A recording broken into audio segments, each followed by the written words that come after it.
Today we are going to learn chapter number 3 from your history. Okay, the name of the chapter is First Phase of the Indian National Movement. Okay, we will be focusing on the early nationalists. Okay, so before we start this chapter, let me just talk about chapter number 1, chapter number 2, which also becomes the background over here. Okay, so we already know that British came to India as the traders. Okay, and from 1757, after one battle. Okay, I want you to just stop this video and write down the name of the battle because of which British East India Company moved from the trading company towards the governing body. Okay, from 1757 till 1857, okay, we see that gradually British East India Company control whole Indian subcontinent, either directly or indirectly. And after that, in 1857, we also see the Great Indian War of Independence. Okay, how we Indians fought against British. Okay, even though it wasn't that much successful, it had effect on British. Okay, one thing happened is that after 1857, British control was moved from British East India Company towards British Crown. Okay, so Indians came directly under the control of British Queen or King. Okay, but Indians were still not happy with the British East India Company. So what they did, they still continued with the grievances, their fights against the British. During that time, Indians realized that until and unless they are united together, okay, they won't be able to fight against British. This led to the formation of Indian National Congress. Okay, I want you to stop the video, okay, and please write at least 3 names. I repeat, 3 names of the founders of Indian National Congress. And I want also you to write the dates between which the Indian National Congress was formed. Okay, let's continue now. When Indian National Congress was formed, we see these are the in general aims which they focused on. The first thing which they focused was to promote nationalism. Okay, India was divided into different sections, different castes, religion, even gender-wise divisions, ethnicity, culture, all were divided. So it was felt that until unless we are united as Indians, okay, we won't be able to fight against British. Okay. Now, second thing which they focused on was representation of popular demands to the government. They felt that okay, British, even though they are somewhat ruthless against Indians, but they are also doing good things. And until and unless they come to know what bad things they are doing, okay, they won't be able to change themselves. So they focused that until unless popular demands were put forward in front of the British, okay, there won't be any changes. Third thing, public opinion. They felt that people should understand the ideologies of democracy, liberalism, and many other things. Okay, so they felt that until unless we teach people, they won't come together. And second thing, they also were aware that Indian history was quite a good history. Okay, and Indians did not realize that until and unless they are made to realize that, they won't come together. Okay. Now, if you see at this Indian National Congress when they was formed, okay, they did not speak much against British. Okay.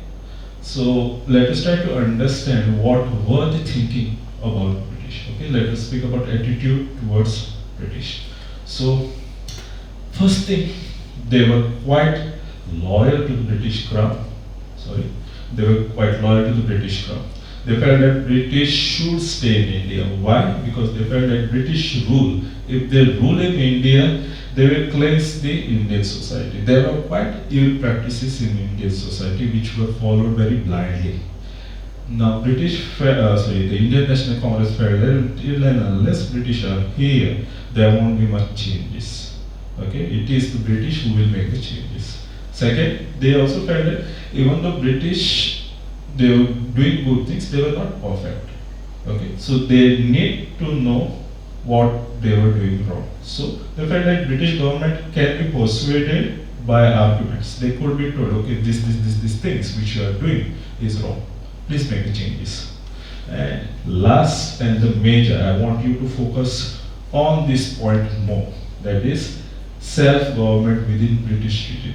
That was the major demand of the Indian National Congress. They felt that Indians should have the self-government, okay, but under British Crown. Let us go to their methods. Okay, before I go to their methods, I would like you to pause this video and please go to the previous year's textbooks and please write what does this word 3P 3P stands for. Let's continue. Okay, I have repeated the 3P over here. Okay, so when British were ruling over India, Indian National Congress methods which they used was 3P, that is prayer, petition, and protest. First thing, prayer is to tell them, okay, what is going on, what are the policies you are making are bad, please make the changes. If they did not hear, they went on for the petitions. Even if these two failed, they went for the protest. Now, when we speak about protest, protest does not mean that the Indians had mass movement, they went on street. Not like this. They were mostly protesting through their speeches. They were mostly protesting through their writings in the press. Okay. Now, another method which they used was annual sessions. Indian National Congress always had the sessions. Okay, every year there was a session, there was a meeting held by Indian National Congress. Okay, it was held mostly throughout India, either Mumbai, Calcutta, Surat, Delhi, North, South, any corner of India. It was held. Okay, during this time they used to discuss what was happening, what should be their next task. Okay, I will just give an example how these sessions affected. In the year 1889, in the annual session of the Congress, one British member of the Parliament attended. And after attending that session, he realized there are certain shortcomings. So, taking down those points, he went to the British Parliament and he discussed about those points. And in 1892, they were successful. They got what we call the Indian Council Act. Okay, British Parliament passed the Indian Council Act of 1892.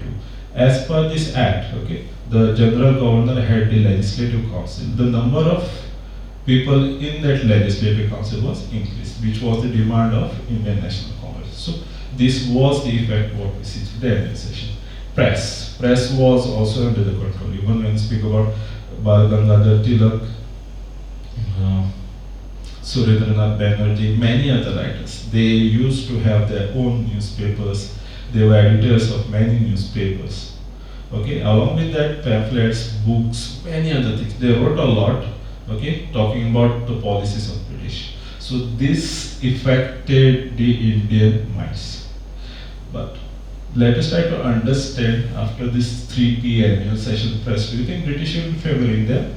Yes, they did favor. Okay. In the beginning, when British encouraged the formation of Indian National Congress, their main aim was to see that whatever complaints Indians had, they could hear and make the changes. And when Indian National Congress was formed, they were successful. They understood what were the problems the Indians had to face. But later on, they realized that Indian National Congress is just coming up with lots and lots of complaints. So they felt like they should control Indian National Congress. And what they did was they used the policy of divide and rule. Okay, so Indian National Congress was already one formation. British encouraged some extremist groups. Okay, not extremists, you can say orthodox. Okay, orthodox groups to come up with some other groups, okay, which could counter the Indian National Congress. Now, let us go to the next part, demands of the Indian National Congress. When we speak about demands of Indian National Congress, it can be categorized into 4 parts. Okay, first part is the economic reforms. Now, when we see British came to India, Okay, even if you go to chapter number 1, you will realize that after coming of British in India, what had happened regarding economies, that Indians cottage industry, manufacturing industry, they all went up. It was all dominated by the British products. What happened next is that even the farmlands, they were all controlled by the British. You already know their land revenue systems. Okay. Now, when Indian National Congress came into formation, okay, the economic reform which they focused was, first they felt that the land revenue which they had imposed, the British had imposed, should be changed. There were lots of demands, there were lots of changes among the land revenue system. Second thing which they encouraged was, they say that Indian industry should be established, either encouraged by the British style, industrial revolution style, or the local industry, but it should be encouraged, and they did help them. Along with that, they felt that the money which the British India earned from the Indians, okay, it was mostly spent on military. Now, when you speak about India, okay, the British control over India mostly through the military. So they felt that military should be updated and should be perfect. So this kept the large portion of the budget on the military expenditure. So what Indians felt, what Indian National Congress did was, they demanded that the expenditure on military should be reduced and expenditure for the welfare of the Indian should be done. Okay, these were the economic reforms. Second, civil rights. Now, when we speak about previous chapter number 2, we have already spoken about Vernacular Press Act. We have already spoken about Arms Act. Okay, so you just take example of Vernacular Press Act. British tried to suppress the civil rights, okay, the freedom of expression of the Indians. So Indians fought for that. They said that, okay, we are suppressing our freedom of expression. Please allow us to speak more openly. Okay.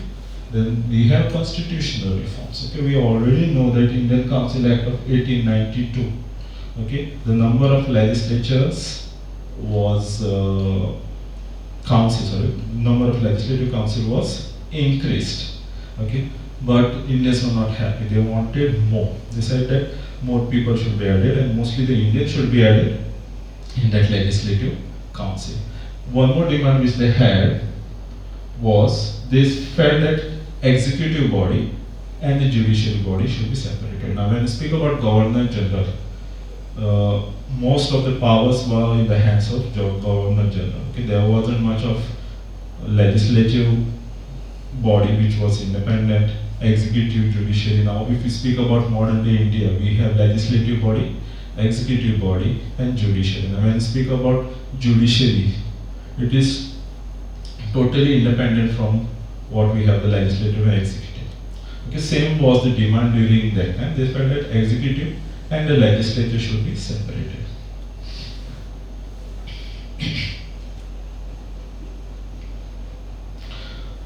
Now,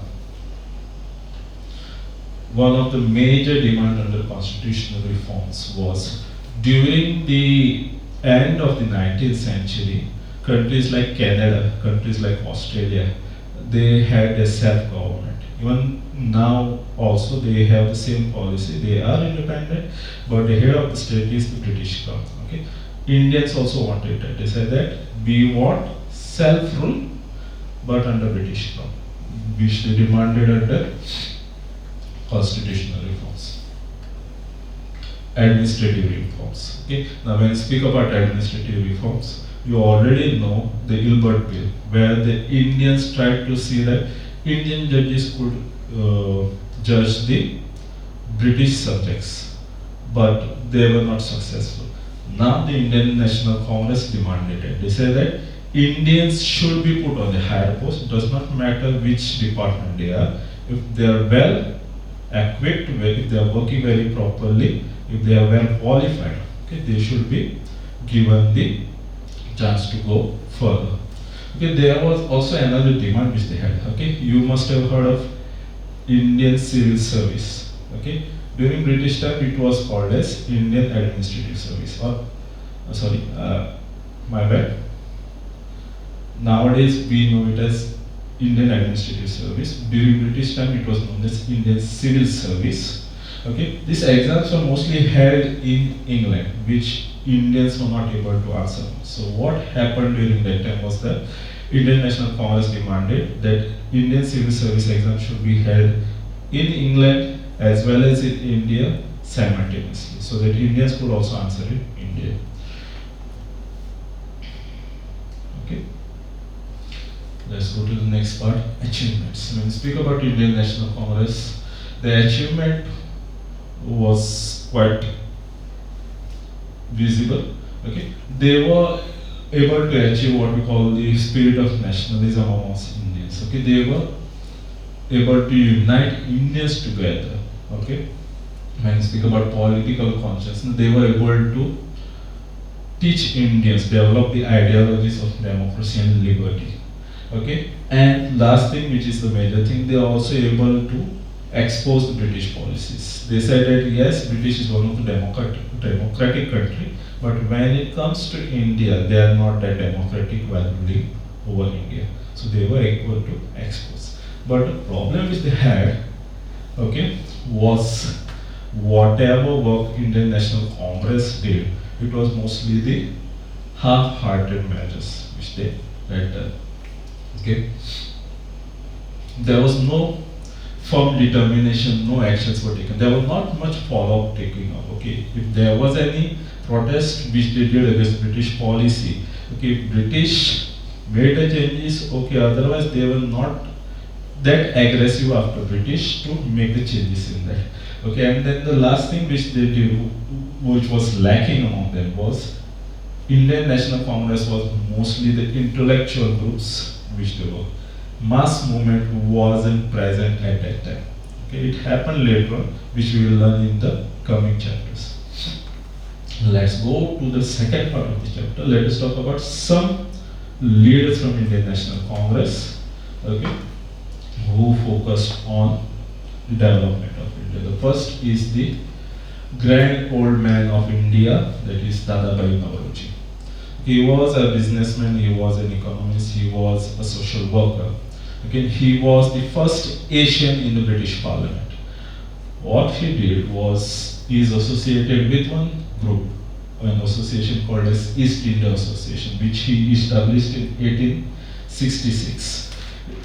In this association, he tried to see that Indians and British are coming together, their understanding increases. One of the major contribution of Dadabhai Naoroji is his book named as Poverty and Un-British Rule in India. In this he came up with the drain of wealth theory. He told the people how British are extracting money from India and taking them to Britain. Okay. Then what happened in 1905 is that British, when they ruled over India, they tried to partition Bengal. During that time, there were many people in Indian National Congress who said that we should be aggressive against British. So there was likely to have split amongst the Indian National Congress. During that time, Dadabhai Naoroji in 1906, I am speaking about, he was elected as the president or the chairman of the Indian National Congress. And during that time, he saw that the Indian National Congress did not get split among the aggressive and the early nationalists. Okay, but he came up with a policy called as Swaraj, okay, self-rule, which was encouraged later on. Then we have Gopala Krishna Gokhale. Okay, when we speak about any Indian leaders during the British time, whether it is Bal Gangadhar Tilak, Lala Lajpat Rai, they were all influenced by them. Even Muhammad Ali Jinnah and Gandhiji, when he came to India, he was mostly influenced by Gopala Krishna Gokhale. He was an educationist. Okay. After completing his education, he was principal at Fergusson College, which is in Pune right now. Okay. Later on, he joined the Governor General's Legislative Council, where he tried to come up with one bill which could make primary education free in India and compulsory. He wanted to do that, but he wasn't successful. Even when we speak about Mahatma Gandhi, inspired by Gopal Krishna Gokhale, he also in 1930s saw that Indians' primary education should be made compulsory and free. Okay. Second, he formed a society called as Servants of Indian Society, where he encouraged Indians to come up with the nationalist spirit. Okay, and he also tried to encourage economy, land revenues. He tried to reduce. He also tried to reduce the production tax so that Indian economy could revive.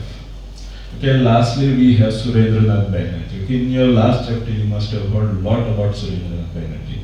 Surendranath Banerjee is known as father of the nationalist movement in India. Okay, it was he. Okay, he was an ICS officer. Okay, he completed his civil service. He was working in India. Okay, side by side, he also wanted to make some reforms in India. He came up. He was the editor of the paper, The Bengali. During the same time, he also encouraged and opened one college. Okay, the Ripon College. Okay, this college is now in Calcutta. It is known as Surendranath College. Okay, so you can see how we try to encourage education.